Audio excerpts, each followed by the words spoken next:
Meus amigos queridos, boa noite.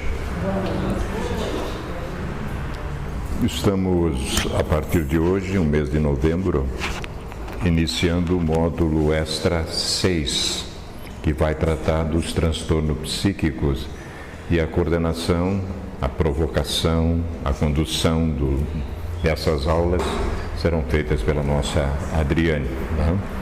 Então, mês de novembro, as 4 aulas tratando desse assunto serão conduzidas por ela. Eu gostaria de adiantar só um pouquinho, para que não atrasemos depois, embora a gente possa compensar no final. Já que se trata de transtorno psíquico, nós temos uma obra do Dr. Jaime Rodrigues de Paulo, que é um psiquiatra espírita da pesada. Ele publicou em 2017 um livro sobre esse assunto, saúde mental. E aqui tem 47 casos de consultório, todos tratando de transtorno psíquico. Nós vamos ler o primeiro, e eu gostaria que antes que a Adriane começasse a trabalhar, que vocês identificassem que tipo de transtorno essa personagem do caso está, ou passou, ou superou o transtorno depois de ser atendido pelo médico. Então, o Dr. Jaider é um psiquiatra espírita e o livro é fruto do trabalho de consultório dele. 47 casos, né? Todos os transtornos psíquicos. Interessante. Vou passar rapidamente, vocês identificam, obviamente, 3 anos estudando a série psicológica é fácil. Simples, né? Não tem problema. Eu vou estudar a vida inteira. Bem, rapidinho para nós não perdermos muito tempo. Começarei com a história de uma juíza que foi substancialmente ajudada pela espiritualidade no seu ingresso na magistratura. Mas que história é essa? De espírito ajudando alguém, né? Nesse sentido, né? Vamos ver que tipo de ajuda.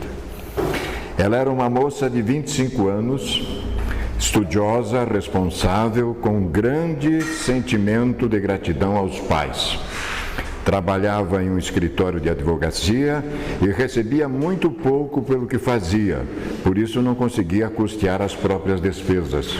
Sentia-se angustiada, pois o pai era contabilista em uma cidade do interior, e já estava ficando idoso, cansado, com dificuldade para mantê-la em Belo Horizonte, onde as suas perspectivas eram pequenas. Acrescido a isso, também estava aflita por ter terminado um romance de 2 anos. Procurou-me porque eu já tinha tratado de sua irmã mais jovem havia alguns anos, quando ela cursava o 3º grau. Suas decepções decorriam dos esforços por tentar fazer tudo da maneira mais correta possível, por ser responsável, por ter se preparado bem no curso de Direito e por agora estar passando por essas vicissitudes constrangedoras e angustiantes. Estava disposta a fazer um concurso público para o cartório de uma pequena cidade do interior, onde receberia uma pequena quantia como salário, mas que daria para ela viver modestamente, sem necessitar de ser dependente do pai, que já pensava em se aposentar, mas aguardava que as filhas alcançassem a emancipação financeira. Seria um retrocesso nos seus sonhos profissionais, pois a cidade na qual residiria era muito pequena e, além disso, não oferecia muitas oportunidades em sua área de atuação. Ela pensava com certa mágoa que era isso que Deus havia reservado para a sua vida. Iniciei o seu tratamento e nos seus retornos ao consultório, já melhor, mais animada, esperançosa, estava na dúvida se tentaria um concurso para a magistratura que ocorreria no estado de Tocantins. Ela está em Belo Horizonte, né? Procurei animá-la, dizendo que nós não conhecíamos os desígnios de Deus, por isso tínhamos que fazer a nossa parte nos projetos que pareciam justos e oportunos.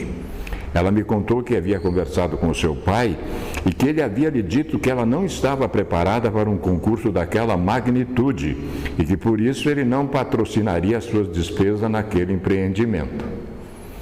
Mas ela não se deu por vencida. Foi de ônibus e gastou 30 horas de viagem para chegar até o seu destino. Eram 900 candidatos para 18 vagas. Fez as provas iniciais e aguardou o resultado. Foram aprovados 18 candidatos e ela estava entre eles. A segunda etapa era composta de 3 sentenças. Ela não tinha nenhuma experiência nesse assunto jurídico. Os outros 17 candidatos eram advogados mais velhos e experientes, já habituados a esses procedimentos. Sem saber como agir, pois tinha pouco tempo para estudar o assunto, que era extenso e complexo, resolveu fazer uma prece e entregar-se nas mãos sábias do Criador. Entrou na biblioteca da Universidade Federal de Minas, escolheu 3 sentenças aleatoriamente, estudou-as com afinco e foi para Tocantins submeter-se à etapa final do concurso. Surpresa! Caíram na prova as 3 sentenças que ela havia escolhido para estudar. Foram aprovados 17 candidatos e ela estava entre eles.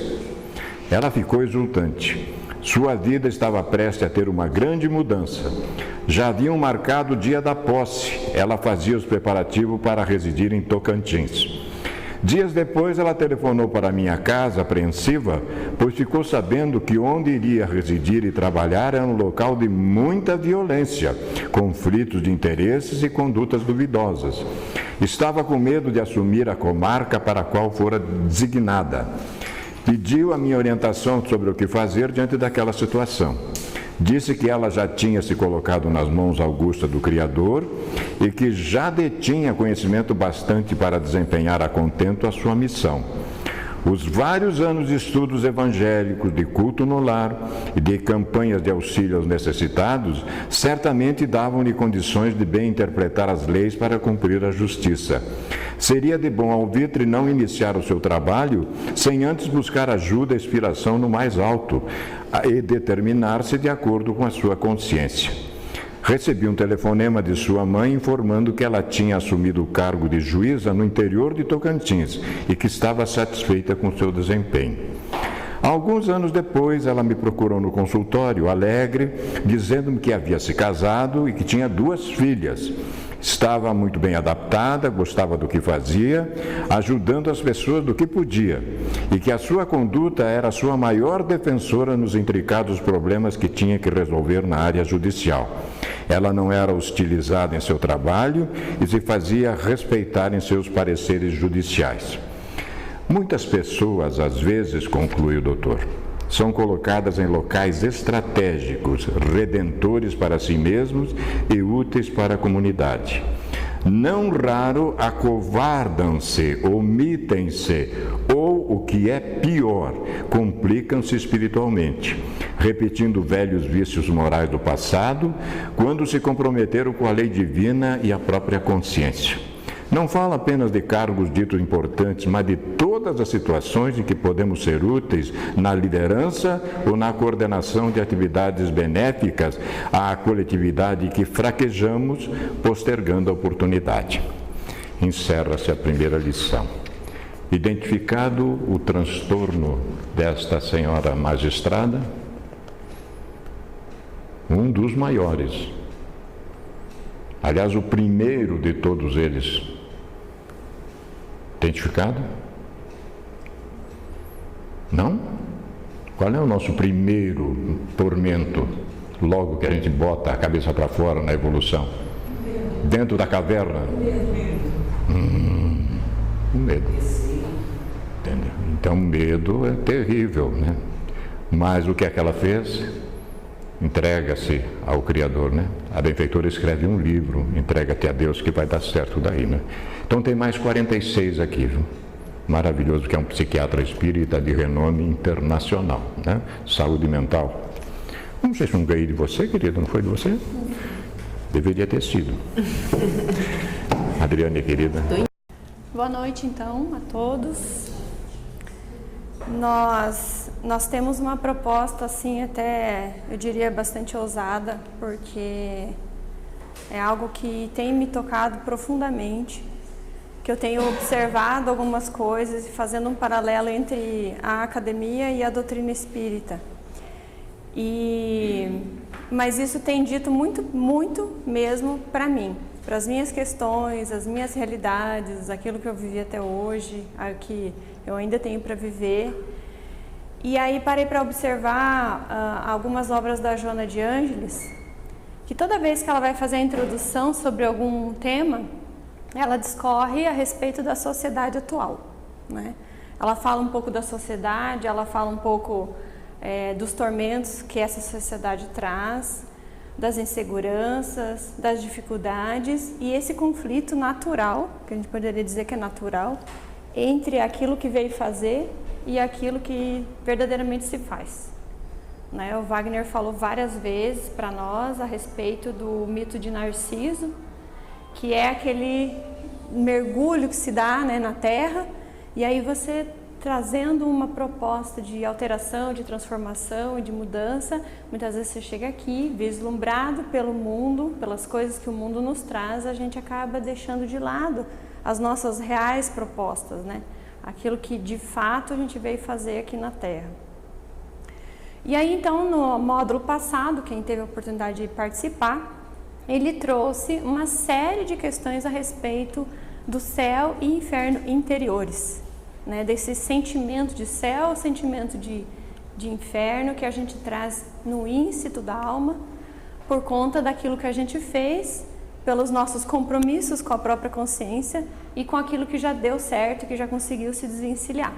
Então tudo isso eu busquei também trazer algo um pouco mais prático, porque sinto também que nós espíritas, me incluo nisso, somos muito teóricos e falta bastante da prática.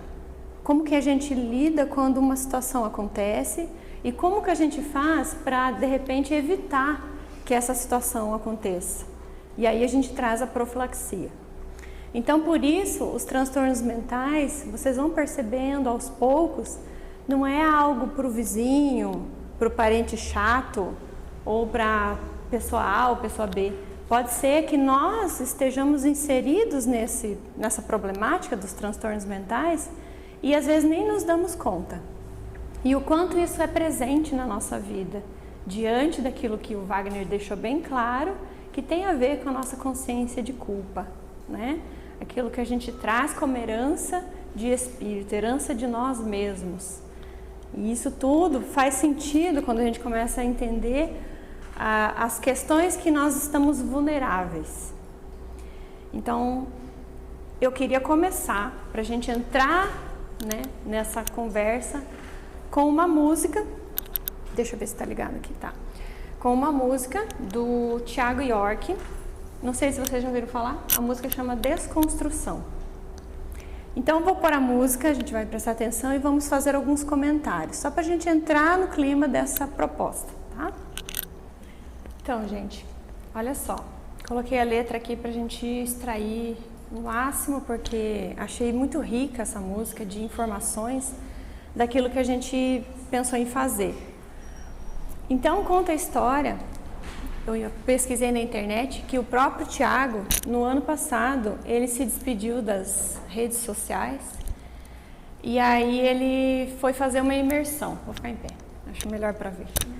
Foi fazer uma imersão, algo bem pessoal. E aí, quando ele retorna com esse álbum que se chama Reconstrução. Olha que simbólico, né? Falar da reconstrução. E a música Desconstrução, que é o oposto.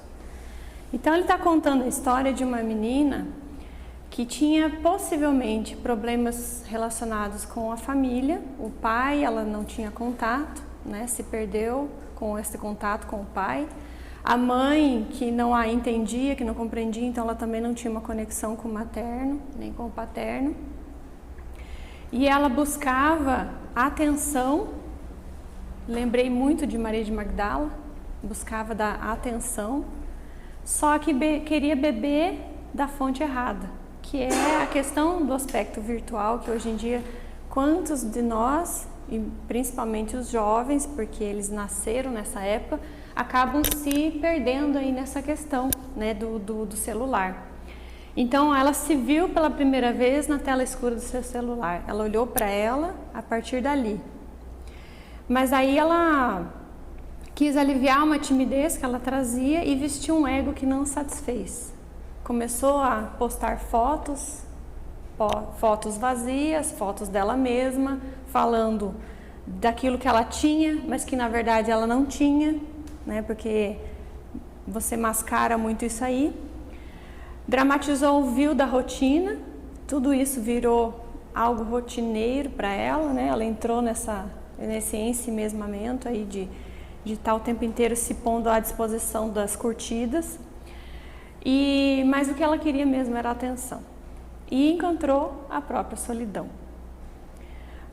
Quando ela abriu os olhos, como ele fala, não lhe satisfez. Entrou no escuro do seu celular. Correu para o espelho para se maquiar e pintou de dor a sua palidez. De novo, ela foi lá mostrar uma faceta que não era dela, né? E confiou sua primeira vez no rastro de um pai que não via, uma carência afetiva paterna, acabou se relacionando com uma pessoa para receber atenção e afeto, né? Olha só, nem a própria mãe compreendia o passatempo de prazeres vãos, viu toda a graça escapar das mãos e voltou para casa tão vazia. Ela saiu buscando e voltou para casa com a sensação de profundo vazio. Mas passou aquele momento de dor, amanheceu, tão logo se desfez aquele vazio. Para não pensar naquilo, a gente faz muito isso, a gente vai ver no decorrer. Abriu os olhos de um celular, de novo, aliviou a tela ao entrar. É um vício, né? Existe hoje em dia também transtornos que são estudados por conta desse vício com o celular. Parece aqui que dá essa impressão que ela tinha um vício, né? De colocar uma projeção de um ego que não era dela na tela do celular para aliviar toda a atenção que ela traz. Tirou de cena a timidez, mais uma vez, alimentou as redes de nudez, fantasiou o brilho da rotina, fez da sua pele sua sina. Olha só, se estilhaçou em cacos virtuais, singularidades em ruínas. Olha que ela mostra, o filme traz pra gente vários manequins, todos iguais, né? Uma sociedade que traz um comportamento padrão, que faz um efeito manada, que a Joana de Ângeles chama de massificação, todo mundo tão igual, né? Tão parecido, singularidades em ruínas. Ao mesmo tempo que sem rostos, né? Exatamente. E no final ali, que é interessante, que ela está se olhando no espelho, quando a câmera vira, ela também era um manequim, né? Mas estilhaçou seu corpo celular, saiu de cena para se aliviar, vestiu um drama uma última vez. Aqui dá a sensação de que ela, por conta da depressão, ela comete suicídio. Então ela se liquidou em sua liquidez, uma relação vazia com ela mesma e com a própria sociedade, com o contexto que ela faz. Então viralizou o cio da ruína, porque aí ela entrou nessa onda. Ela era só uma menina, ninguém notou a sua depressão. Seguiu um bando a deslizar a mão para segurar uma curtida. Então, um bando que toda hora está tentando só receber as curtidas, porque essa é a liquidez dos afetos que nós temos apresentados na sociedade. Então, o que acontece com a nossa sociedade? Estou comendo palavras hoje. O que acontece com a nossa sociedade? Nossa sociedade é diferente de uma sociedade de outros tempos? Ou será que somente agora a gente começou a prestar atenção nessas coisas? Em Cascavel, o número de suicídio é altíssimo. Só que isso se fala muito pouco. A mídia tem um receio de falar sobre isso e nós vamos falar disso lá na frente. Mas o quanto a gente tem de pessoas que vivem dramas pessoais dentro de casa ou no contexto de trabalho ou até mesmo no centro espírita, porque a gente não está livre disso, né? Aqui também a gente pode encontrar. E não é tão difícil de encontrar, inclusive em líderes de outras religiões e participantes de outras religiões, porque isso permeia o ser humano. Afinal, nós somos seres do mundo de provas e expiações e que trazemos, como disse bem o Wagner no módulo anterior, uma consciência muito endividada, uma consciência cheia de senões e porquês que precisam ser relativizados e precisam ser trabalhados. E aí a gente traz essa obra aqui para apresentar, caso alguém não conheça. Não sei se todo mundo já viu. Essa obra, então, ela é Contribuições de Joana de Ângeles para Análise dos Transtornos Mentais. Essa obra foi lançada agora no Mednesp, nesse ano. É um trabalho realizado pela AME do Brasil. Dentre o contexto ali estão inseridos o Gelson Luiz Roberto, o Marlon Reikdal, a Adriana Lopes, que é a nossa querida Adri, e entre outros nomes de pessoas assim bastante estudiosas e bastante ligadas ao movimento do olhar para as obras da Joana e trabalham muito, né, a série psicológica como um todo. Eles trazem aqui, ao todo, 26 capítulos só falando de transtornos mentais. Nesses capítulos, a gente vai falar, tá, mas tem necessidade de escrever uma obra? Será que Joana de Ângeles já não falou tudo? Tem coisa que Joana de Ângeles não trouxe realmente. E isso aqui, na verdade, eles fizeram para facilitar o nosso trabalho, né? Eles acabaram compilando todas as obras assim, que ela trazia, os transtornos mentais, mas tem coisa que não tinha. Por exemplo, a Adriana escreveu um capítulo que chama Demências. Sobre as demências, a Joana não tinha texto e ela encontrou um texto que era do Bezerra de Menezes que falava desse assunto. Então, às vezes a gente não tem, né, na nossa bibliografia à disposição esses assuntos. E aí, fora isso, é um ponto de vista de alguém, de pessoas que estudam também na função, né, de psiquiatras, de psicólogos, ou muitos deles com vasta experiência também na prática, como o Dr. Jader, que o Vanim trouxe o livro para nós. Aliás, eu quero agradecer aqui que o Vanim editou todos os vídeos que eu vou usar nesse módulo, né? Maravilhoso, né? A gente precisa ele estar ali. E a gente não tem como, né, falar dos 26 capítulos, é impossível. Então eu vou tratar de pelo menos 3 a partir da próxima aula. Mas eu acho que vale a pena, quem quiser folhear o livro, eu deixo aqui à disposição para a gente estudar. Sim, tem prefácio dela, inclusive, né? Então, porque ficou muito bem feita a obra. Então, num dos capítulos, que é o primeiro, que é quando ele faz a introdução da obra, é o próprio Gelson que escreve. O Gelson, ele é um psicólogo junguiano e ele já foi presidente do Instituto Junguiano do Brasil e é lá do Rio Grande do Sul, para quem não conhece, excelente, e ele é um estudioso, assim, com afinco da Joana. E aí ele fala desse mundo doente, que a gente retratou aqui nessa música, né? Então, o mundo doente, as doenças contemporâneas e os distúrbios coletivos. O próprio título já nos demonstra que nós temos doenças que são da atualidade e ele traz também que há uma gama de distúrbios que são coletivos. E isso tem a ver com o nosso inconsciente coletivo, que a gente já trabalhou aqui no nosso grupo de estudo, por conta dessa sociedade muito próxima que somos nós, né? Muito próxima nas nossas vibrações densas e também naquilo que precisamos melhorar. E ele vai dizer assim, que estamos vivenciando um período de incertezas marcado por diversos sintomas sociais e psicológicos, isso todos nós já sabemos. Um sentimento de vazio e supervalorização da imagem em detrimento da realidade. Olha como tem a ver com a música, né? Uma valorização da imagem em detrimento da própria realidade. Aquilo que eu sou verdadeiramente acaba se perdendo nesse contexto social em que eu preciso mostrar que eu sou um ser humano bem-sucedido, que eu tenho um corpo bem delineado, que eu consigo estar presente em determinadas coisas e que eu usufruo da vida da melhor forma. E eu não estou aqui criticando as redes sociais, não é essa a nossa pretensão. As redes sociais são algo extremamente favoráveis. Quanto a gente se beneficia, fica sabendo de eventos, fica sabendo de informações, E por que não a pessoa se utilizar para divulgar os seus trabalhos? E ela também é um aspecto comercial da atualidade. A modernidade abarcou isso e é assim que o processo se dá, é assim que a evolução acontece.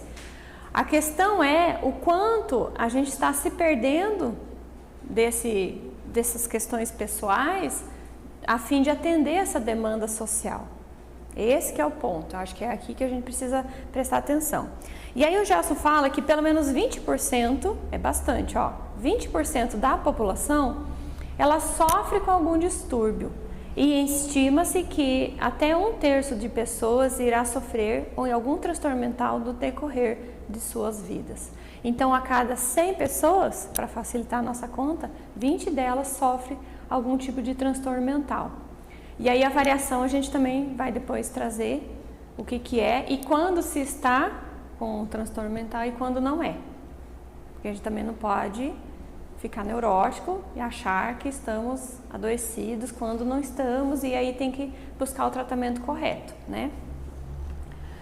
Daí ele diz que teve uma mudança significativa na sociedade e por conta disso o próprio caminhar da sociedade também teve uma mudança. Aí ele vai citar o aumento de divórcios, também não estamos fazendo apologia a se manter numa relação tóxica.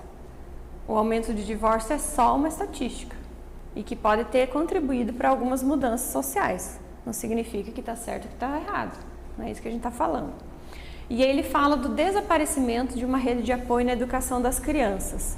Antigamente, no tempo das nossas avós, vamos dizer assim, no meu caso, eu me recordo que ela sempre conta que como eles tinham uma vida mais rural, uma vida não tão urbana, as mulheres não trabalhavam fora, trabalhavam no lar, porque é um trabalho sim, trabalho que não é remunerado, mas como diz no Livro dos Espíritos, toda ocupação útil é trabalho.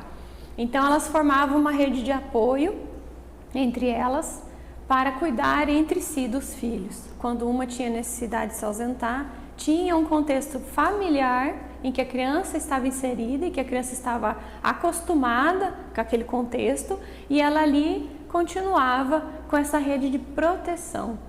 E aí a proteção a gente estende para 2 campos, tanto para a criança, como a gente comentou, mas também para a mãe, porque as mulheres estão adoecendo demais.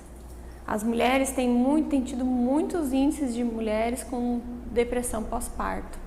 E às vezes as famílias não conseguem perceber, não entendem que isso, porque sempre se atribui a uma causa hormonal, por exemplo.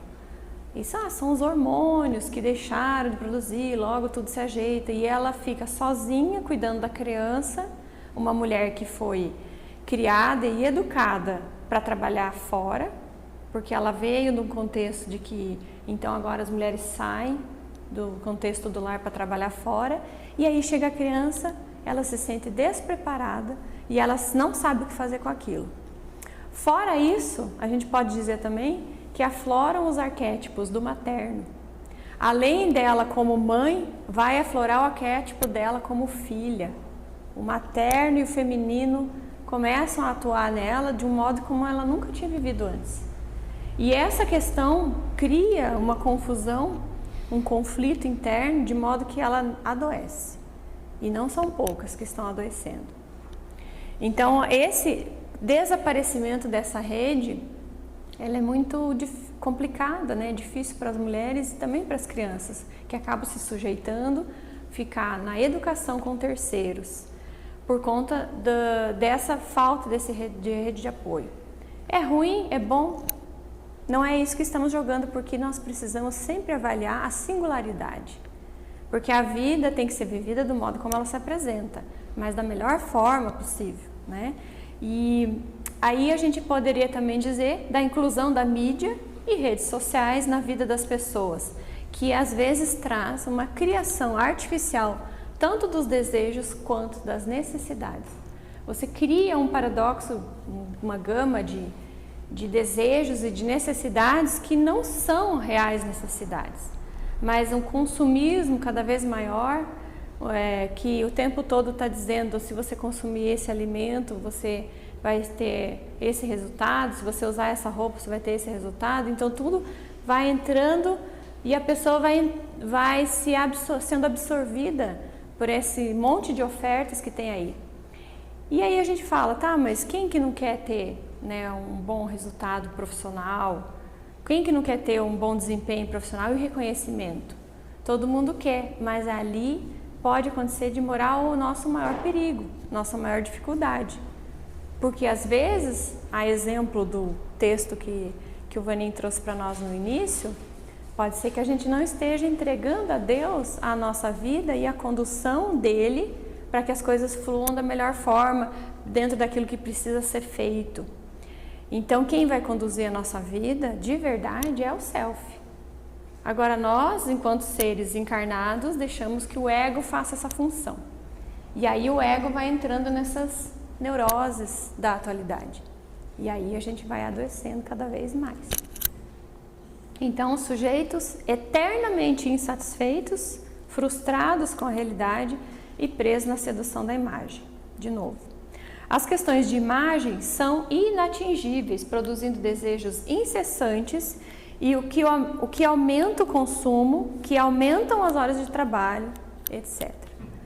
Então, toda vez que eu vou criando novas necessidades, eu aumento a minha necessidade de trabalho, para poder suprir com essas necessidades que eu criei, porque eu preciso trabalhar mais para pagar aquilo que eu inseri dentro da casa. E às vezes a gente se ausenta tanto do lar que nem usufrui daquilo que comprou. Pararam para perceber isso? A gente tem lá, como o Wagner gosta muito desse exemplo, o cara que demorou um tempão para construir a piscina na sua casa, mas ele nunca entra, porque ele não tem tempo de entrar. Aí ele fala assim, eu vou trabalhar bastante para dar para os meus filhos tudo aquilo que eu não tive. O que você não teve? O que você quer dar? E o que realmente ele precisa? Ah, eu quero dar uma boa escola, ok, mas e a tua presença? Às vezes o que ele precisa mais do que uma escola boa é a presença. Aí essas crianças são jogadas numa sociedade hostil, numa sociedade que não acolhe, uma sociedade competitiva que busca o tempo todo os primeiros lugares para se destacar enquanto ego. O destaque é sempre ego, nesse sentido. E essas crianças ficam aturdidas. Ocorre que essas crianças trazem então sintomas. E aí o que acontece? Medicaliza a criança. Nós vamos trabalhar uma aula só disso aí. Dessas crianças que estão tendo transtornos mentais na infância, nesse período. Algo assim que é alarmante, é uma sociedade em risco, poderíamos dizer. Porque o tempo inteiro a medicalização vai tomando o lugar do afeto e vai nos preocupando. E aí, essas imagens, como ele diz, elas são inatingíveis, porque quando eu consigo conquistar um aspecto dessas imagens, outras novas aparecem. E eu não consigo chegar no final delas nunca. Ela vem de fora, ela vem de dentro, ela vem de fora. Exatamente. Isso. São conquistas externas, né, do ego mesmo. Aí ele fala que, psicologicamente falando, no aspecto psíquico do ser humano, encontramos um mundo inflado, a inflação do ego, e uma cultura repleta de exigências infantis, de curtidas, né, de atenção. São exigências infantis. A criança que interna quer atenção, ela quer chamar a atenção mais do que o outro, né? Fantasias em que os novos deuses ocupam o seu lugar. E aí a gente entra naquela fala de Cristo, né? Não se pode servir a dois senhores. Qual Deus eu estou servindo? Será que é o Deus do progresso, da transformação, da reforma íntima, do olhar para mim, do autoconhecimento, do autoamor? Como a gente se odeia, né? Fica fazendo coisas totalmente o contrário, por falta às vezes de amor próprio, né? E aí ele vai falar da medicação como uma promessa desse paraíso perdido por uma cada vez mais incapacidade de lidar com o sofrimento. Cada vez que o sofrimento nos chega, a gente não quer sentir. Quem não quer sentir o sofrimento é o ego. Ele não quer sentir esse sofrimento. Então a gente busca algo para aliviar. E aí nós nos viciamos das diversas formas. Pode ser pelo celular, pode ser pela medicalização, e pode ser pelas compras, pode ser pelo trabalho, e pode ser, pasmem, pelas nossas vindas ao centro espírita. Nós não conseguimos lidar com o nosso conteúdo interno, então a gente busca o contato com o centro espírita como uma forma de aliviar a tensão interna. Essa tensão interna é uma proposta, uma provocação, né, que o próprio Self faz, para que a gente olhe para as nossas realidades, mas a gente vai buscando essa saída de nós mesmos o tempo inteiro, mecanismos escapistas do ego, ou fugas psicológicas.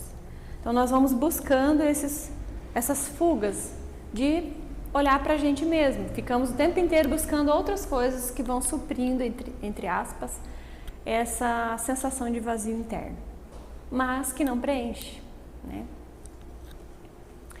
E aí ele vai dizer que esse é um ponto perdido, né? Ele falou do paraíso perdido. A sensação de paraíso também é uma sensação ilusória. A gente cai para a realidade da vida, como ela é de fato, e fica tentando voltar para aquele paraíso que não nos cabe mais, porque uma frase que eu acho que cabe muito nesse contexto, que é do Einstein, quando ele fala assim, que uma mente que se abre para uma nova ideia jamais retorna ao seu estado natural, aquilo que era.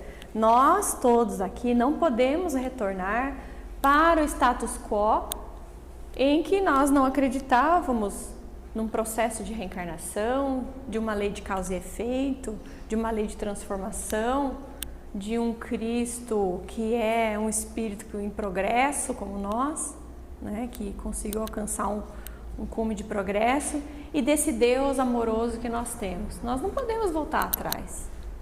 Mas o medo, como o Vanim bem trouxe para nós, o medo é o que faz muitas vezes nós fugirmos daquilo que realmente somos. E aí a Ariana, quando falou lá da nossa jornada heróica da alma, falou de Campbell, quando trabalhou o aspecto daquela gruta que a gente tem, daquela caverna que tem internamente e que a gente não entra lá porque tem medo, mas lá está o nosso maior tesouro. Então, através desse enfrentamento com o medo, nós vamos entendendo as nossas realidades maiores. Então, esse ponto perdido, onde a sociedade se perdeu nisso, ele se converte em mais dinheiro, mais trabalho, mais bebida, mais sexo, mais peso, mais coisas, mais programas de TV, tudo na busca dessa felicidade. Só que a gente não alcança, porque é algo ilusório. É uma ilusão essa felicidade do mundo. Porque tudo que a gente tem no mundo, tudo que a gente conquista, de bens materiais e de recursos e de oportunidades, eles são ferramentas para o nosso progresso, mas eles de modo algum são o fim em si mesmos. Não é para isso que a gente veio aqui, entende? Nós não viemos aqui para pagar conta, para todo ano trocar de carro, para aumentar o puxadinho lá na casa. Não é esse o objetivo, porque é uma coisa lógica que tudo isso vai ficar para trás. Os nossos títulos na parede não nos servem absolutamente de nada se eles não colaboraram com a nossa programação interna. Não serve.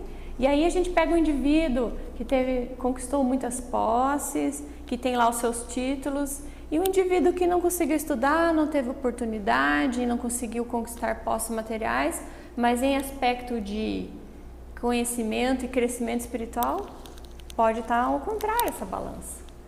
E aí quem mais atingiu o objetivo maior da vida?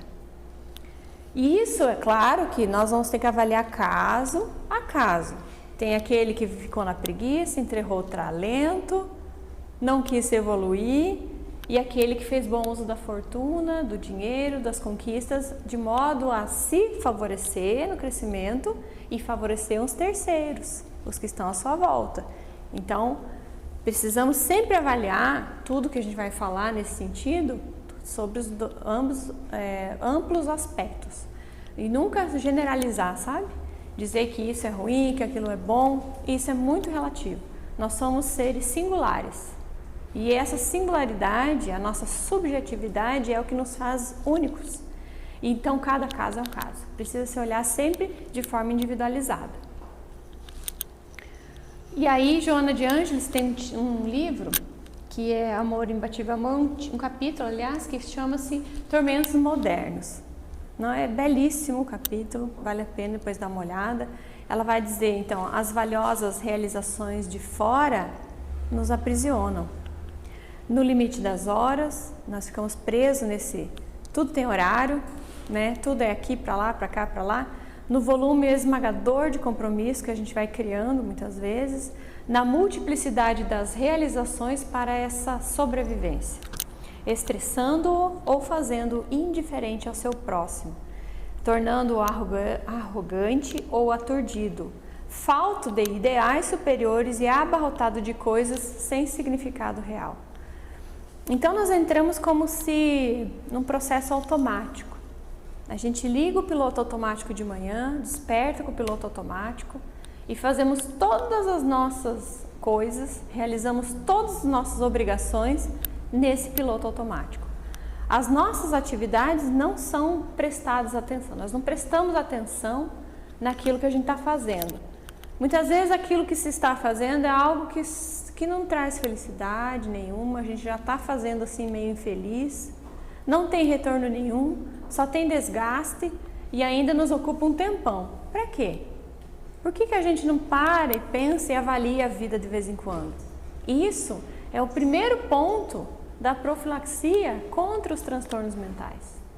Parar e avaliar a nossa rotina, olhando para o que a gente executa dia a dia, se tais situações estão atingindo o nosso objetivo de espírito imortal que somos. Ok, a minha atividade no cuidado com os filhos colabora para o meu crescimento espiritual? Colabora. Opa, então esse eu vou deixar na lista. O tempo dedicado ao cuidado dos filhos não vou tirar. Mas esse trabalho aqui, que eu realizo lá e que eu nem gosto muito e que eu fico o tempo inteiro me desgastando e me infelicitando, será que eu não poderia substituir esse trabalho por outro? E aí a gente vai ajustando, sabe? Vai fazendo esses remanejos na vida para a vida ficar mais leve. Porque a felicidade real, aqui na Terra, Jesus já falou que não existe. Nós temos uma felicidade relativa. E ela é relativa mesmo, porque a felicidade para mim não é a felicidade para a Ariana. E nem para você, nem para você, nem para você. Ninguém tem uma felicidade igual. A felicidade para mim pode ser algo que para o outro não tem importância nenhuma e o contrário também é verdadeiro. Então essa felicidade ilusória, uma felicidade que não existe, nunca vai ser alcançada. E aí a gente fica correndo atrás de algo que não nos preenche, que não nos fortalece. E aí eu me recordo do mito de Sísifo. Não sei se vocês conhecem. O Sísifo recebeu uma maldição e ele precisava rolar uma pedra morro acima. E toda vez que ele chegava lá em cima, ele voltava com a pedra rolava para baixo. Dia após dia, ele fazia esse movimento de rolar a pedra até o cume da montanha e essa pedra rolava ladeira abaixo, todo dia. Então nós somos o Sísifo da atualidade, porque nós rolamos uma pedra pesada, exaustiva, sem nenhum propósito, sem nenhum objetivo. Nós ficamos o tempo inteiro sem esse significado real da vida. Perfeito isso que você colocou, porque essa zona de conforto, ela de novo está relacionada ao ego. Então, por exemplo, a pessoa tem uma atribuição X, sei lá, ela é médico. Aí alguém chega para ela assim, fulano, o que você faz? Ah, eu sou médico. Então, ela se identifica nessa persona de médico e ela o tempo inteiro vive em função disso, porque é a atribuição dela, mas ela se confunde com essa atribuição. E isso vai tomando aquilo que ela tem de verdade dentro dela, né? Então ela se perde, ela não sabe quem ela é sem essa persona. Exatamente. Então ela entende, ela confunde a sua realidade maior com a atribuição que ela faz. E por alguma razão, se ela não conseguir mais exercer a profissão, a pessoa enlouquece.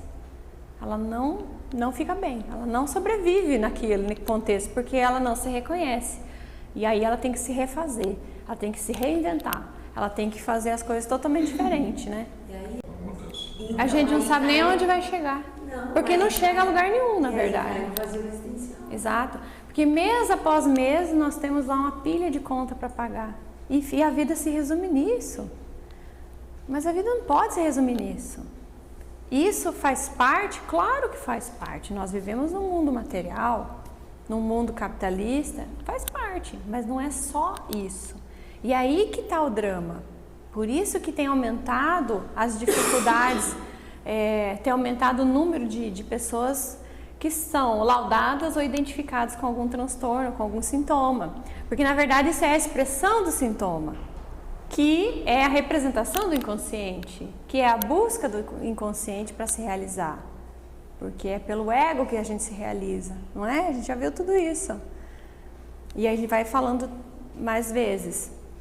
Olha o que a Joana fala também, que as exigências sociais tiram-lhe a naturalidade e os anseios de triunfos externos desestruturam-no, tornando-se-lhe importantes os valores que se fazem conhecidos, embora escravizem em detrimento daqueles outros que permanecem não vistos e que são libertadores. Então nós vivemos nessas amarras e entramos num processo de escravidão. Porque, como já ficou bem claro, a gente entra numa roda viva de pagar contas e está o tempo inteiro fazendo coisas sem raciocinar o porquê dessas coisas, o para que essas coisas estão na nossa vida. E em detrimento daqueles comportamentos que nos libertam. Porque nós estamos aqui para pagar ceitil por ceitil. Vamos usar esse termo, né? Você não retorna, vamos repor ceitil por ceitil. Porque nós transgredimos a lei em determinado momento e precisamos repor essa lei, conforme a gente já estudou no módulo passado. Então precisamos retornar para essa lei. Aliás, para retornar para a vida o descumprimento dessa lei. Então, se a gente vai se quitando, nós vamos nos libertando. Mas o que acontece? A gente chega aqui e não se liberta coisa nenhuma, ao contrário, se endivida cada vez mais e resolve só um pouquinho daquilo que a gente realmente trouxe para fazer. Então perdemos oportunidades de se libertar e de viver uma vida mais leve. E aí Joana de Ângeles traz um livro que ela fala, o título é Seja Feliz Hoje. Não é amanhã, não é daqui 10 anos, não é hoje, dentro daquilo que você tem condições de se libertar. Como a gente tem uma carência afetiva e nós temos uma carência de amor próprio, nós vamos nos colocando situações torturantes da vida porque achamos que é isso que nós merecemos. Né? Nós achamos que nós merecemos uma vida atribulada porque, Deus o livre, se alguém me perguntar, você trabalha? E eu vou responder o quê? Eu tenho que dizer que eu trabalho e que eu trabalho muito, porque senão eu não tenho valor para essa sociedade.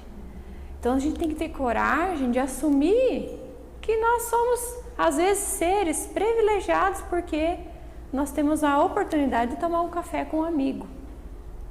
E eu ouvi outro dia uma frase num café mesmo, da cidade, que estava escrito assim, aqui não tem dinheiro, mas tem café. O que significa a mesma coisa. É uma riqueza. O tempo de você tem para usufruir da vida é a maior riqueza que a gente tem para fazer. Não é usufruir da vida com prazeres vãos, mas usufruir da vida com aquilo que ela já te oferece, como por exemplo uma oportunidade de emprego boa, que ela almejava e que a espiritualidade vai conduzindo se a gente oportunizar. Agora, se a gente deixa lá a espiritualidade e quer controlar a vida, o ego quer controlar, a gente vai ter situações, vai receber situações para despertar. Porque eu gosto muito daquela analogia que o Wagner traz, né? Que a gente vai recebendo a ondinha, ela vai batendo na gente, essa onda de situações, a gente não dá atenção até que chega o tsunami e faz uma revolução. Daí vem como? Uma doença, a morte de um ente querido, a perda de um emprego que a gente tanto podia, um acidente automobilístico, por exemplo, e perde as funções das pernas. Já pensou? Se hoje isso acontecesse com a gente, o que a gente ia fazer? Teria que se reinventar. Senão, entra num processo complicado. E aí eu coloco essa imagem para a gente olhar para ela.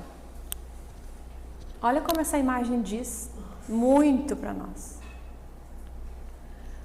Nós nascemos seres únicos e trazemos a nossa riqueza interior e também a nossa pobreza, mas nós temos uma riqueza interior, nós temos uma singularidade, algo que só nós temos, porque Jesus nos disse que a gente deveria brilhar a nossa luz interna. Mas aí a gente vê que a gente é tão diferente dos outros e a gente não se encaixa e a gente acaba forçando uma realidade. E aí vai se perdendo daquilo que você tem de mais bonito, que é a tua singularidade. Então, como diz pra gente, por que a gente tem que se encaixar com os outros, ser Maria vai com as outras, entrar nesse processo de massificação? Porque às vezes, sendo diferente, é aí que nós vamos promover ou oportunizar a mudança daquele contexto que a gente vive. Porque para ser igual já tem um monte. Às vezes a gente veio já diferente assim para oportunizar uma mudança naquele contexto que a gente está. E é aí que a gente tem que valorizar o que a gente tem de diferente. Já me perguntaram se eu não tenho vida social. Aí eu disse, eu tenho. O Divaldo fala que ele gosta tanto do espiritismo que ele prefere ficar lá. Aí a abençoada Joana de Ângeles nos traz toda a série psicológica para a gente olhar para essas questões. Gente, se a gente pegar livro por livro, ela está falando tudo isso aqui que a gente acabou de colocar, tudo. Todos eles ela traz a questão dos conflitos internos. Tem uma obra que é Conflitos Existenciais, que ele fala de vários conflitos. Todas as obras traz um cabedal de informações para a gente entender as nossas confusões e para entender o que fazer a partir daí e se renovar e fazer uma postura diversa.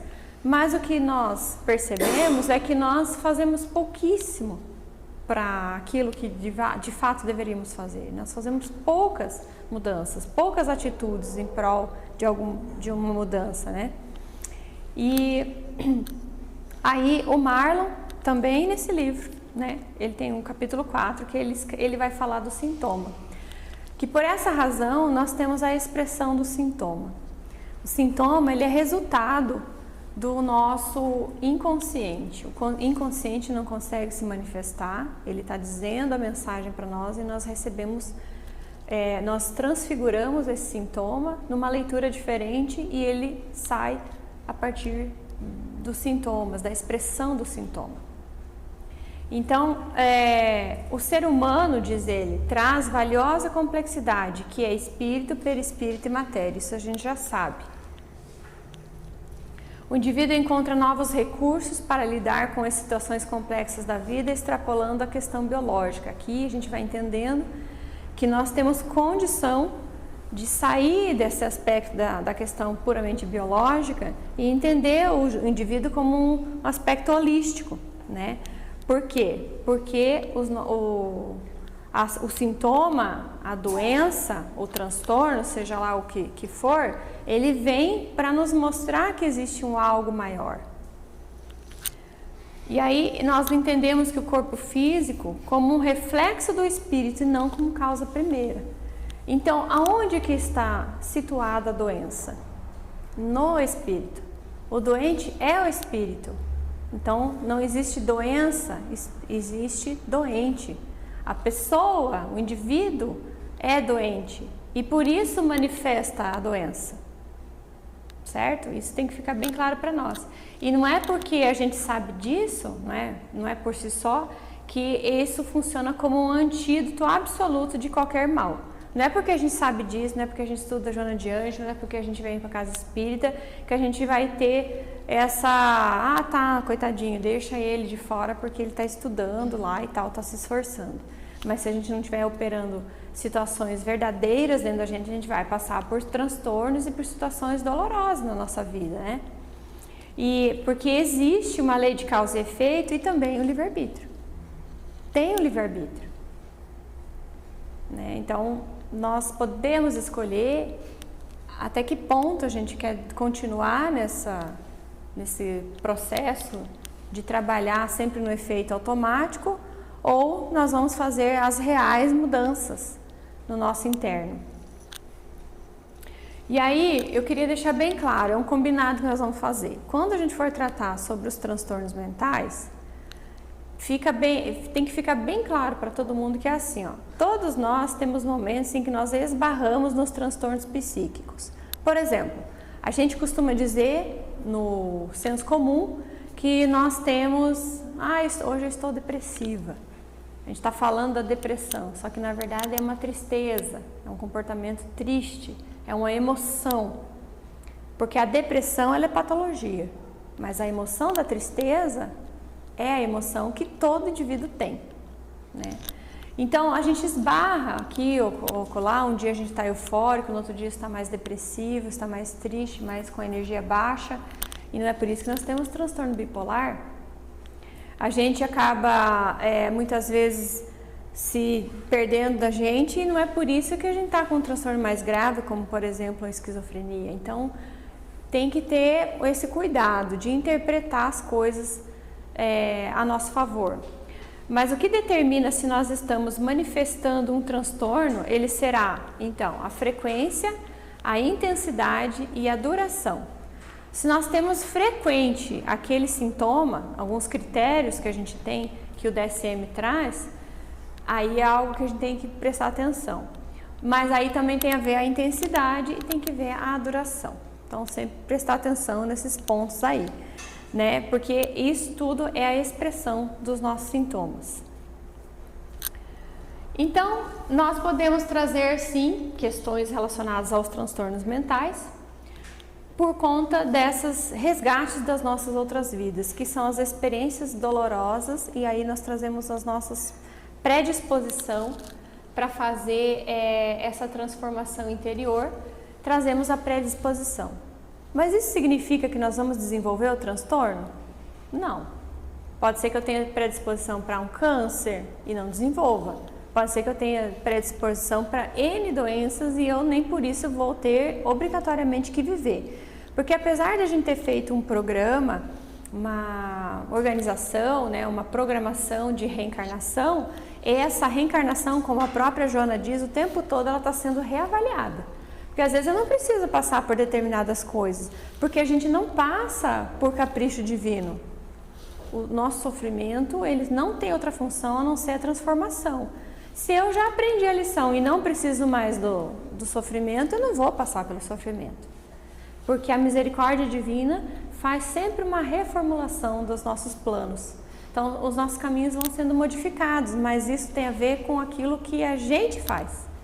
Então, a partir daquilo que eu faço, a partir das minhas atitudes, porque tenho livre-arbítrio e porque eu tenho tudo a meu favor, eu vou precisar fazer vou poder oportunizar esse resgate. Diferente de ter que viver com dor, diferente de ter que viver com lutas às vezes, experiências tão dolorosas. Mas, a gente vê lá no capítulo 5 do Evangelho segundo o Espiritismo, quando se trata dos tormentos voluntários. Essa parte eu acho que é a que mais encaixa na gente. Por que eu estou dizendo isso? Porque uma situação que tem a ver com vidas passadas é algo que eu já trago e que não tem jeito. Por mais que eu me esforce, por mais que eu me dedique, eu não vou deixar de viver aquilo. Por exemplo, nascer com uma dificuldade no andar, nascer cadeirante, nascer com alguma demência, algum transtorno mental, alguma deficiência, uma paralisia cerebral, tudo isso é algo que eu estou vivendo e tem a ver com os meus resgates. Mas os tormentos voluntários, eles estão inseridos assim, eu não trouxe aquela prova, mas eu desenvolvo essa prova por conta das minhas próprias atitudes. Então as nossas condutas de vida, elas vão desencadear muitas vezes esses transtornos mentais, que isso é só um exemplo, né? Tem várias situações que podem acontecer no meio disso tudo com base naquilo que eu não fiz e que deveria ter feito, porque as doenças são sempre reflexos desse espírito. Então, se eu faço um movimento sempre nas minhas condutas de modo a adquirir, de enlouquecer, se a gente for procurar na codificação sobre a loucura, tem um monte de lugar, inclusive nesse capítulo, capítulo 5 fala da loucura. Que o indivíduo enlouquece porque ele não dá conta da vida que ele tem. O indivíduo enlouquece porque ele não para analisar aquilo que nós comentamos, se aquilo que ele está fazendo está trazendo um retorno emocional para ele. Porque se esse desempenho dessa função está trazendo apenas uma infelicidade, toda vez que eu vou ter taquicardia, toda vez que eu tenho que desempenhar tal função, eu tenho ansiedade, eu tenho insônia, alguma coisa está errada. Tenho dor de barriga quando eu vou lá, precisa prestar atenção, porque o corpo vai dando sinais daquilo que o espírito quer ou não quer. Agora, não, eu entrei numa função e ela deslanchou que, nossa, parece que todas as portas foram se abrindo. Já não teve isso com vocês? Com certeza já teve momentos assim. Vai entrar vai mudar, vai encontrar um apartamento que vai morar, então vai buscar apartamento, nossa, impressionante, estava todo enrolado, mas aquele ali limpou, começou tudo dá certo, os documentos saíram, a pessoa assinou, o valor estava dentro do que eu queria, a localização também. Por quê? Porque quem está coordenando essa ação é o self. É essa entrega do self para aquilo que realmente precisa ser. Mas quando o ego entra na frente e ele fala assim, eu quero tomar conta disso, às vezes ele começa a ir por caminhos que não era para onde deveria ir. Então a gente fica patinando, sofrendo, né, desnecessariamente. São os nossos tormentos voluntários. Então nós vamos criando uma atmosfera tormentosa, mas ela não precisaria estar aí. Percebe? Então essa avaliação a gente precisa estar fazendo constantemente na nossa vida. Porque às vezes num período a gente passa por uns transtornos no ambiente de trabalho, por exemplo, mas depois a coisa se alinha. Então eu passei o que tinha que passar, superei e a coisa foi embora. Mas se o tempo inteiro ficar assim, precisa prestar atenção, né? E tomar um rumo diferente. Porque, como a gente já falou, não precisa viver infelicidade à toa. Não é pra gente dar chibatada nas costas, porque não é isso que vai nos deixar mais evoluídos, né? E fora isso, a gente acaba baixando muito a vibração e também pode estar vivendo um processo de obsessão. Não só a obsessão por um espírito desencarnado, mas a auto-obsessão, porque nós somos às vezes nossos piores algozes. Nós criamos situações para nós, aí tem toda uma gama de caminhos que a gente toma para chegar nesse objetivo de se auto-obsidiar, no sentido assim, falta de amor próprio, autoestima baixa.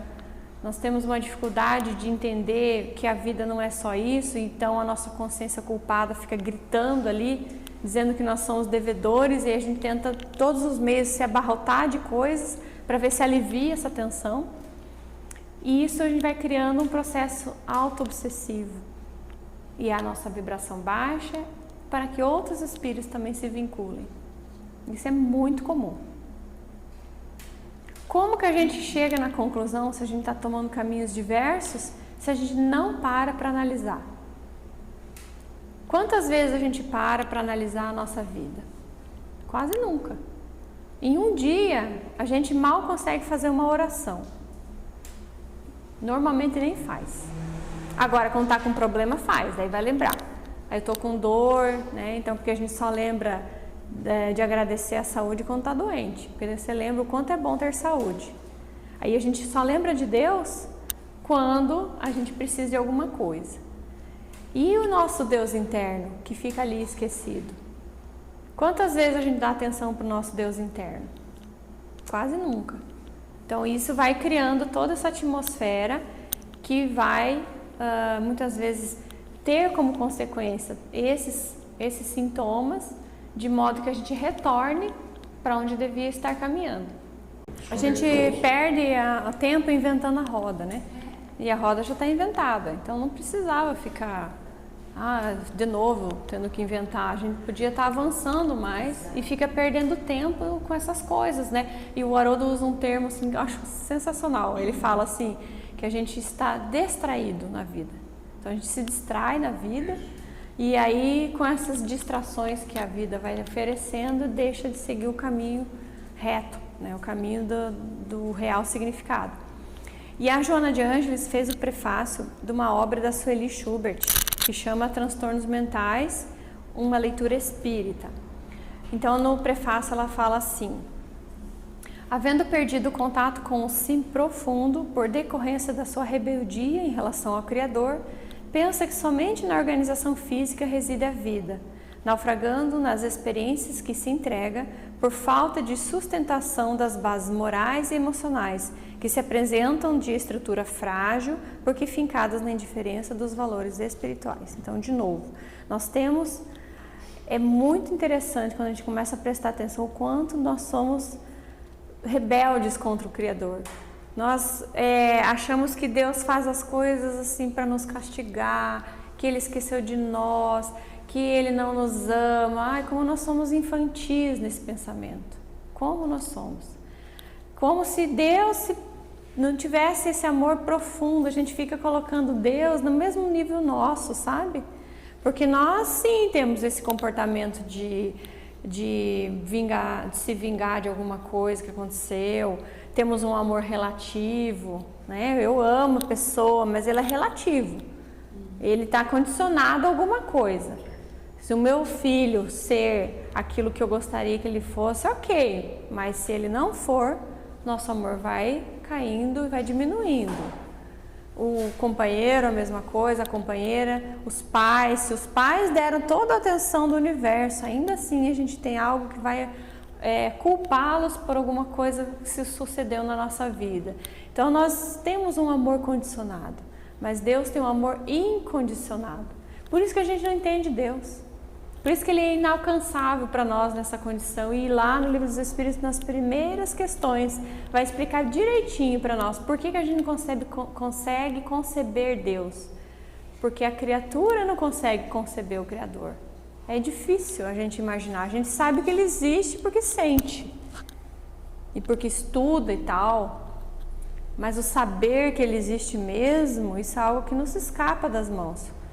Porque não é um saber cognitivo, né? Não é um saber que eu li lá no Livro dos Espíritos que Ele existe, que Ele é a causa primária de todas as coisas e a maior sabedoria que existe, que isso faz com que eu saiba que realmente eu sou filho de Deus. Mas ao contrário, a gente tem uma rebeldia contra o Criador, porque nós gostaríamos que Deus fizesse a nossa vida exatamente como a gente gostaria que essa vida fosse. E não como ela se apresenta, como ela precisa ser. E isso é para o nosso melhor, porque às vezes a gente recebe certas coisas e não recebe outras, porque Deus quer que nós nos protege de nós mesmos, porque às vezes a gente não tem condição de lidar com aquilo. Então a situação vai se transfigurando, se alterando conforme a nossa necessidade. E aí a gente vê de novo nesse capítulo que o Marlon escreveu sobre as doenças como caminho para o homem integral. Olha o título. Só aí a gente já consegue ter uma noção, né? Enquanto o homem se vê aferrado a situações pequenas da vida material, como a rotina, a solidão, a aparência, a competição, sem enxergar-se como ser espiritual, ele desconecta de si mesmo. Como desdobramento, surgem então as fobias, o suicídio, as inseguranças, as competições, os problemas sexuais e as doenças que não são nada mais do que as consequências da perspectiva estreita que fizemos de nós mesmos. Nós limitamos essa nossa perspectiva de viver e de crescer a algo muito pequeno, a uma coisa super material e dentro de um contexto muito restrito. O que o indivíduo tem que ver é ele se planificar enquanto espírito. E enquanto o ego estiver comandando a casa mental, nós não vamos viver essa planificação do self. Bem, filho, tu quer assim, não será assim. Poderia ser diferente. Essa é a conversa. Sim, porque o espírito superior não violenta o nosso livre-arbítrio. Não violenta. Eles deixam a gente viver conforme a gente entende que aquilo é melhor, porque é tudo no seu tempo. E quando a gente olha esse panorama social, uma coisa que fica interessante a gente ressaltar, que esse panorama social não está assim porque nós somos esquecidos pelo divino, ou porque perdemos o rumo das coisas. Na verdade, precisa ter uma explosão dessa infecção, desse pus da alma, para daí então a gente prestar atenção. Isso é individual, mas também é coletivo. Por isso que a coletividade sofre mais ou menos as mesmas coisas e sofre a injunção de agências controladoras, como o governo, como a mídia, como as questões das leis. Nós sofremos a injunção dessas agências controladoras porque nós vivemos num contexto coletivo e esse contexto coletivo fala muito de nós mesmos, senão a gente não estaria aqui. Não adianta a gente falar que está no lugar errado, porque não está. Aí eu vou finalizando já com um texto da Joana, dela mesmo, que está lá. Esse texto, ele foi psicografado quando ela fez uma homenagem a Francisco de Assis. E ele ficou antes do prefácio da obra Vitória sobre a Depressão, que a gente vai falar dela na próxima aula.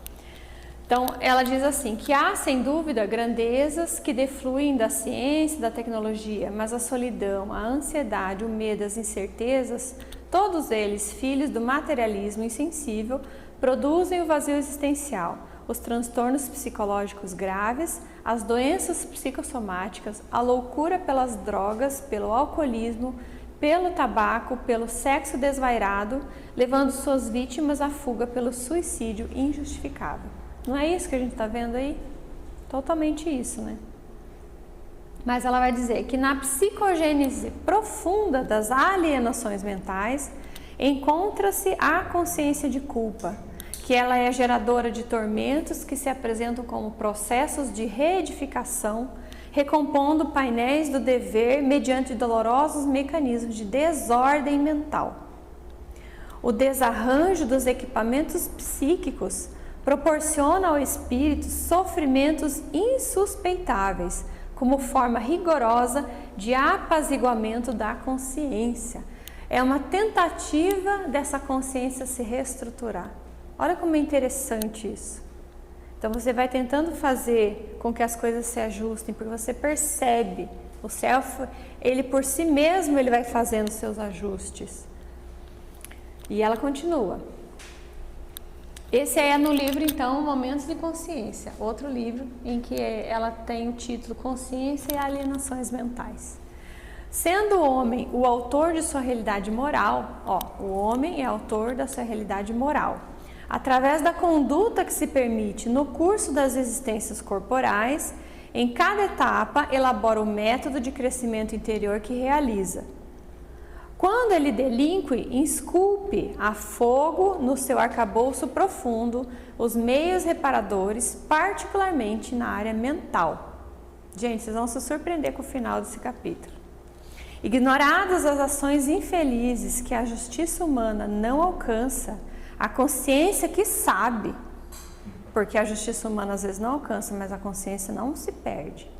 E ela vai cobrar. Ela desarticula os complexos mecanismos da razão em desequilíbrio que somente a dor expungitiva recomporá. No quadro das alienações mentais, seja nas psicopatologias conhecidas e academicamente estudadas, ou nas graves obsessões, é a consciência culpada que faculta a instalação do mal que se exterioriza de maneira rigorosa em processo de reajustamento e de equilíbrio. A consciência equânime se mantém com os recursos dos bons pensamentos e das reflexões, que são os meios valiosos ao alcance do ser para sua plena edificação. A consciência lúcida e tranquila é a terapeuta segura para as alienações mentais, razão pela qual todo paciente que requeira a saúde não se deve excusar ao trabalho hercúleo de pacificar-se, usando a oração, a meditação, o autoconhecimento e ações enobrecedoras. Equipamentos esses propiciatórios para uma consciência de paz responsável pela conquista do progresso. E aí ela cita a questão 834 do Livro dos Espíritos, em que Kardec pergunta assim: é responsável o homem pelo seu pensamento? E a resposta: perante Deus é. Somente a Deus, sendo possível conhecê-lo, ele o condena ou o absolve segundo a sua justiça. As alienações mentais são, pois, a condenação de Deus aos pensamentos e atos incorretos da consciência primária e equivocada. Aqui então se instala o nosso inferno interior. Tudo aquilo que o módulo passado deixou claro, traz nessa frase que os nossos pensamentos e aqueles atos incorretos são a resposta das nossas próprias atitudes, das nossas próprias vibrações mentais, por conta de tudo aquilo que nós fizemos, porque a consciência não deixa de cobrar, ela é cobradora maior, ela é nosso juiz maior. E é essa mesma consciência que vai indicar se nós precisamos de reajustamento ou não. Então ela vai condenar ou vai absolver, a depender daquilo que nós fizemos. Então por isso ela é a nossa cobradora maior. Então ela coloca entre aspas, a condenação de Deus, que a gente usa como um simbolismo, porque não é Deus que condena, são as nossas próprias atitudes que nos condenaram antes. Percebe? Então, esse processo de alienação mental está totalmente relacionado com as nossas atitudes, seja em outras existências ou na existência atual. E aí a gente pega, por exemplo, esse livro aqui, que é quando você estuda, né, pelo DSM, alguns dos transtornos mentais que a Jona comenta que são que a academia estuda. E a gente vê todos eles enumerados ali, mas sendo que cada um tem uma gama enorme de desdobramento. Cada um desses tem pelo menos uns 5. E cheio de sintoma. Cheio de sintoma. Só que o interessante é que quando você vai olhar o que é que tem de sintoma, é excesso de preocupação, ansiedade pelo futuro, medo do futuro. Tudo que tem a ver com o quê? Com uma consciência culpada, equivocada e que precisa reparação. Então, tudo aquilo que nós vemos lá no livro O Céu e o Inferno, como resposta do espírito, após a desencarnação, ele retorna para o campo da encarnação, trazendo a mesma consciência que estruturou em algum momento de sua vida, ou em alguns momentos de suas vidas. E ele traz essa consciência estruturada por ele mesmo e ele precisa se reajustar. E aí a gente vai encontrar toda uma gama de sintoma. Isso aqui é só expressão, com essa consciência desajustada que nós trazemos. Então, como modo, assim, para ficar um pouco mais fácil da gente entender e mais pedagógico, eu diria, talvez uma questão mais prática, eu gostaria de trazer só esses 3, e bem sucinto ainda, né? Então, na próxima aula que a gente vai conversar, não vai ser na próxima quarta, porque na próxima quarta, que é véspera de feriado, eu vou para um congresso e conversei com o Wagner de a gente não ter aula na próxima quarta-feira. Mas no dia 20 nós vamos retornar e vamos falar sobre os transtornos depressivos, juntamente com o bipolar, que é um capítulo que está aqui, da Michele, e que ela vai trazer essas informações. E depois, na outra, no dia 27, nós vamos falar do transtorno de ansiedade, que eu acho que vai encaixar muito assim na gente. E por fim, na última, que não está aqui no DSM, mas um capítulo que a Adriana escreveu sobre os transtornos mentais na infância. Daí os transtornos mentais na infância, a gente vai abarcar tudo isso que está acontecendo com relação à educação da criança, o caminho que está se tomando, e também falaremos sobre o suicídio. Que o suicídio, ele é o limiar, né, o ponto final daquilo que eu não dou conta de lidar. Então a gente vai falar um pouco do suicídio, uma forma de identificar possíveis pessoas com ideação suicida e como manejar, o que fazer a partir daí, porque nós também vivemos numa sociedade que precisa ter os olhos para os outros e as pessoas estão se matando bastante. Então, esses 3 capítulos aqui, transtornos depressivos e bipolar, os ansiosos, que foi escrito pelo Marlon, e os transtornos mentais na infância, que foi escrito pela Adriana. Então, Você precisa de uma aula em dezembro, não é? eu vou usar até pelo menos dia 4 de dezembro. Isso. A última vai ser dia 4 de dezembro. E aí, se não der tempo, de repente, eu não sei quando que vai terminar as aulas. Terminando dia 11, você terá as 2 aulas. Então, Que são uma para falar sobre o Cristo, a última aula. então, você vai fazer no dia 11, porque dá tempo. Então, ótimo, vai dar bem certinho, tá? Então, a gente vai a partir da outra semana, no dia 20, retornar e falar sobre o capítulo 8, que é o que a Michelle. Vamos ter um recesso. Eu peço desculpas por isso, mas a gente não conseguiu ver outra alternativa. Porque também é um evento que é longe, né? A gente precisa se deslocar um dia antes, porque começa às 2 da tarde na quinta-feira, que para nós é feriado. Então, por isso a gente não conseguiu encaixar. Mas até lá, eu vou dar uma tarefinha. Uma tarefa de sentar e meditar, pelo menos 30 segundos, 1 minuto. O tempo que der, 1 minuto.